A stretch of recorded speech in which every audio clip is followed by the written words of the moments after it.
वन्दे वंशीधरं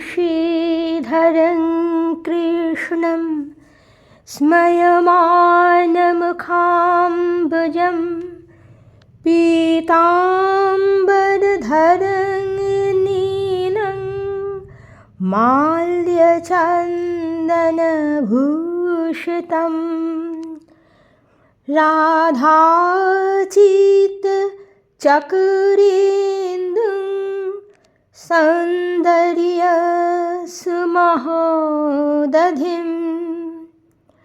पारात्परतरं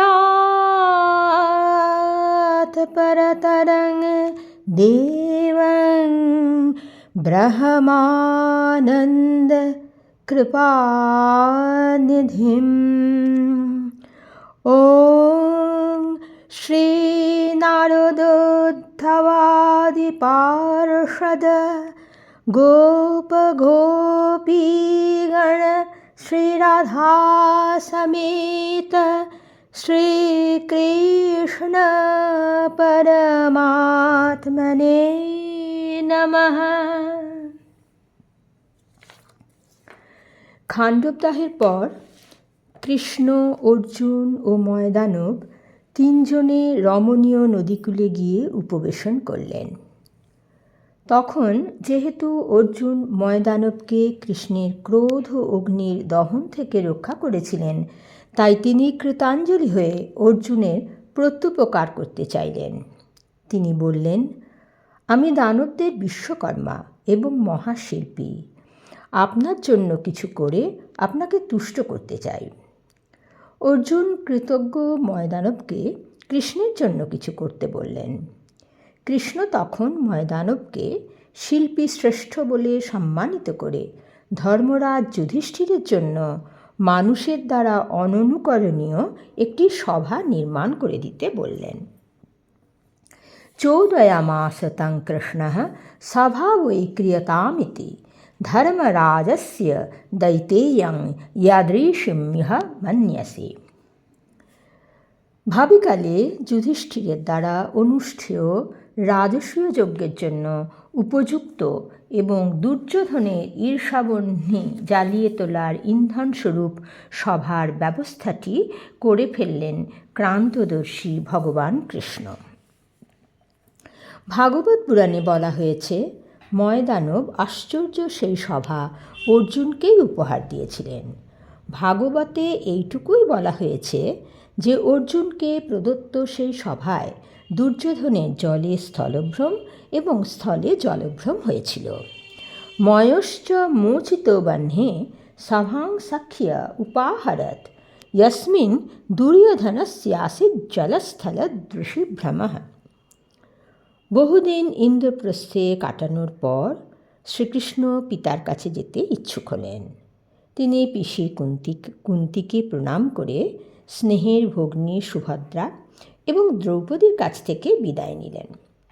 অতঃপর ভগবান কৃষ্ণ স্বস্তি বাচন করিয়ে ব্রাহ্মণদের দক্ষিণা দিলেন এবং শুভ মুহূর্তে স্বর্ণমণ্ডিত দ্রুতগামী রথে আরোহণ করলেন। জ্যেষ্ঠ পাণ্ডব যুধিষ্ঠির কৃষ্ণ সারথি দারুককে সরিয়ে দিয়ে বল্গা হাতে নিলেন। অর্জুন শ্বেত চামর নিয়ে রথে উঠলেন। ভীম, নকুল, সহদেব এবং পুরবাসীরা রথের পিছনে পিছনে চললেন। অর্ধযোজন পথ পরিসমাপ্ত হলে কৃষ্ণ যুধিষ্ঠিরের অর্চনা করে তাকে ফিরে যেতে বললেন। তিনি অর্জুনকে আলিঙ্গন করলেন, ভীমসেনকে অভিবাদন করলেন এবং নকুল ও সহদেবকে আলিঙ্গন করলেন। নকুল সহদেবও তাকে প্রণাম করলেন। অতঃপর পাণ্ডবদের ফিরিয়ে দিয়ে দ্বিতীয় ইন্দ্রের মতো কৃষ্ণ নিজ পুরীতে গমন করলেন। স্বাং পুরীং প্রয়য়ৌ কৃষ্ণঃ পুরন্দর ইবাপরঃ। যতক্ষণ রথটি দেখা গেল ততক্ষণ পাণ্ডবগণ তাদের চক্ষু দিয়ে রথটির অনুসরণ করলেন। শ্রীকৃষ্ণের রথটি দৃষ্টি বহির্ভূত হলেও তাঁদের মন তাদের অতি প্রিয় কৃষ্ণকে অনুসরণ করল। মনোভীরঞ্জগ্মুস্তে কৃষ্ণং প্রীতি সমন্বয়াৎ। পাণ্ডবগণ ইন্দ্রপ্রস্থে ফিরে এলে অর্জুনের অনুমতি নিয়ে ময় সভা নির্মাণের উপকরণ সংগ্রহ করার জন্য কৈলাসের উত্তরে মৈনাক পর্বতে যায়। সেখানে দানবেরা যজ্ঞ করার সময় বিন্দু সরোবরের পাশে একটি রমণীয় মণিময় ভাণ্ড তৈরি করে রেখেছিল। সেটি সেই সময়ে সত্যসন্ধ বৃষপর্বার সভায় রাখা হয়েছিল। ময় অর্জুনকে বলে গিয়েছিল সেটি পেলে সে নিয়ে আসবে। আগামিষ্যসি তদ্গৃহ্য যদি তিষ্ঠতি ভারত। তার অভিপ্রায় ছিল এরপর সে পাণ্ডবদের আনন্দ দেওয়ার জন্য এক বিচিত্র সর্বরত্ন বিভূষিত সভা তৈরি করবে। এছাড়াও সেখানে ছিল একটি স্বর্ণখচিত ভারসহ দৃঢ় এবং লক্ষ গদার তুল্য শত্রুঘাতী গদা, যেটি শত্রুদের হত্যা করে রাজা যৌবনাশ্ব বিন্দু সরোবরে লুকিয়ে রেখেছিলেন। বরুণের দেবদত্ত নামক শঙ্খটিও ওই সরোবরে ছিল। উপকরণ সংগ্রহ করে ফিরে এসে ময় এক দিব্য মণিময় সভা নির্মাণ করেছিল। সেই সভা নবোদিত মেঘের ন্যায় আকাশ ব্যাপ্ত করেছিল। সেটি প্রাচীর ও তরুণ ছিল, উত্তম দ্রব্য ও চিত্রে সমলঙ্কৃত। ৮,০০০ অতিকায় শক্তিশালী আকাশচারী রাক্ষস ছিল সেই সভার রক্ষক। সেই সভায় ময়দানব এক সরোবর নির্মাণ করেছিল, যার সোপানগুলি ছিল স্ফটিক নির্মিত। তার নির্মল জল মণিময় এবং স্বর্ণময় পদ্মে শোভিত ছিল। সেখানে ছিল সুগন্ধি কমল। নানান পাখি, প্রস্ফুটিত পদ্মসহ মৎস্য ও কূর্ম সেই সরোবরে শোভা বাড়িয়েছিল। স্ফটিকের সোপান সমন্বিত মণিরত্ন শোভিত সেই সরোবরের নিকটে এসে সরোবরটিকে বুঝতে না পেরে অনেক রাজা সেখানে পতিত হতেন।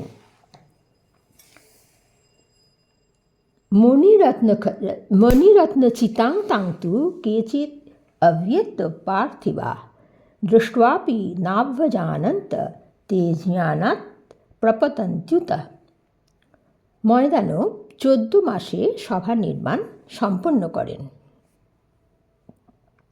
সভা প্রস্তুত হলে যুধিষ্ঠির ঘৃত ও মধু মিশ্রিত পায়েস, ফল মূল, বরাহ ও হরিণের মাংস, তিল মিশ্রিত অন্ন প্রভৃতি নানান ভোজ্য দিয়ে 10,000 ব্রাহ্মণকে ভোজন করালেন এবং তাদের উত্তম বসন, মাল্য ও বহু সহস্র গাভী দান করলেন। তারপর গীত বাদ্য সহকারে দেবপূজা ও বিগ্রহ স্থাপন করে সভায় প্রবেশ করলেন। একদিন যখন পাণ্ডবগণ এবং মহান গন্ধর্বগণ সেই সভায় উপবিষ্ট ছিলেন, তখন সকল লোকমণ্ডলে ঘুরতে ঘুরতে মহাতেজস্বী দেবর্ষি নারদ 4 জন ঋষিদের সঙ্গে নিয়ে সেই সভায় এলেন। লোকান অনুচরণ সর্বান আগমত্তাং সভাম ঋষি নারদ সুমহাতেজা ঋষিভি সহিতস্তদা। যুধিষ্ঠির যথাবিধি আসন, অর্ঘ্য, গো, মধুপর্ক ও রত্নাদি দিয়ে নারদের অর্চনা করলে নারদ যুধিষ্ঠিরকে ধর্ম, কাম ও অর্থ বিষয়ক বহু উপদেশ দিলেন। নারদের উপদেশ শিরোধার্য করে যুধিষ্ঠির সকল লোকে অবাধে বিচরণকারী নারদের কাছ থেকে জানতে চেয়েছিলেন তার নবনির্মিত সভার তুল্য বা তার থেকে ভালো কোনো সভা তিনি দেখেছেন কিনা। নারদ বলেছিলেন, মনুষ্যলোকে দেখেননি, কিন্তু দেবলোকে দেখেছেন। তারপর তিনি যুধিষ্ঠিরের কাছে একে একে ইন্দ্র, যম, বরুণ, কুবের ও ব্রহ্মার সভার কথা শোনালেন। ইন্দ্রের সভা দৈর্ঘ্যপ্রস্থে যথাক্রমে 150 যোজন ও 100 যোজন, উচ্চতায় 5 যোজন এবং তা ইচ্ছানুসারে আকাশে চালিত করা যায়। জরাশোক ক্লান্তিহীন সেই সভায় ইন্দ্রাণী শচী, শ্রী, লক্ষ্মী, হ্রি, কীর্তি ও দ্যুতিদেবীর সঙ্গে বিরাজ করেন। দেবগণ, সিদ্ধ ও সাধ্যগণ, বহু মহর্ষি, গন্ধর্ব ও অপ্সরাসহ রাজা হরিশ্চন্দ্র সেখানে থাকেন। যমের সভা সূর্যের ন্যায় উজ্জ্বল, তৈজস উপাদানে নির্মিত এবং 100 যোজন বিস্তৃত। স্বর্গীয় ও পার্থিব সকল প্রকার ভোগ্য বস্তুতে পূর্ণ। সেই সভায় যজাতি, নহুষ, পুরু, মান্ধাতা, ধ্রুব, কার্তবীর্যার্জুন, ভরত নিষদবতী নল, ভগীরথ, রাম, লক্ষ্মণ সহ পাণ্ডু থাকেন। বরুণের জলমধ্যস্থ সভা দৈর্ঘ্য প্রস্থে সমান এবং তা শুভ্র প্রাকার ও তরুণ বিশিষ্ট। সুখস্পর্শ সেই সভায় বাসুকী, তক্ষক প্রভৃতি নাগগণ এবং বিরোচন পুত্র বলি প্রভৃতি দৈত্য দানবগণ থাকেন। সকল জলাধার, পর্বত এবং জলচরেরা মূর্তিমান হয়ে সেখানে বরুণের উপাসনা করেন। কুবেরের সভা 100 যোজন দীর্ঘ, 70 যোজন বিস্তৃত, কৈলাস শিখরের ন্যায় উচ্চ ও শুভ্রবর্ণ। যক্ষগণ সেই সভা আকাশে বহন করে। বিচিত্র বসনভূষণে ভূষিত কুবের সেখানে রমণী পরিবৃত হয়ে দেব, গন্ধর্ব এবং অপ্সরাদের সঙ্গে দিব্য তালে গান করেন। উমাপতি শিবকে নতশিরে প্রণাম করে কুবের সেই সভায় উপবেশন করেন।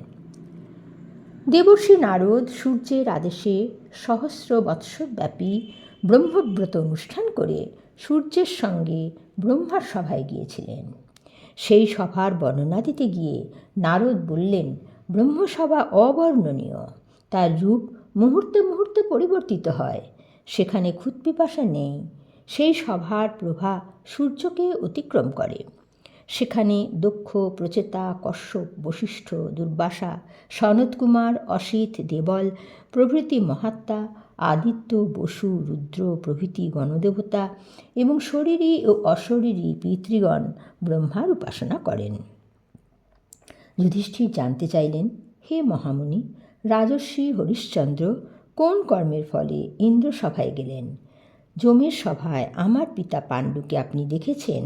আমার পরম কৌতূহল তিনি আপনাকে কি বলেছেন তাও জানার। নারদ যুধিষ্ঠিরকে বললেন, সকল নরপতির অধীশ্বর রাজা হরিশ্চন্দ্র রাজসূয় যজ্ঞ করেছিলেন। যে রাজারা রাজসূয় যজ্ঞ করেন, যারা পলায়ন না করে সংগ্রামে নিহত হন এবং যারা কঠোর তপস্যায় শরীর ত্যাগ করেন, তারা ইন্দ্রসভায় নিত্য বিরাজ করেন। তোমার পিতা হরিশ্চন্দ্রের স্ত্রী দেখে বিস্ময়াপন্ন হয়েছেন এবং তোমাকে কিছু বলার জন্য আমায় অনুরোধ করেছেন। তিনি বলেছেন, তুমি পৃথিবী জয় করতে সমর্থ, ভ্রাতারা তোমার বশবর্তী, তুমি শ্রেষ্ঠ যজ্ঞ রাজসূয়ের অনুষ্ঠান করো।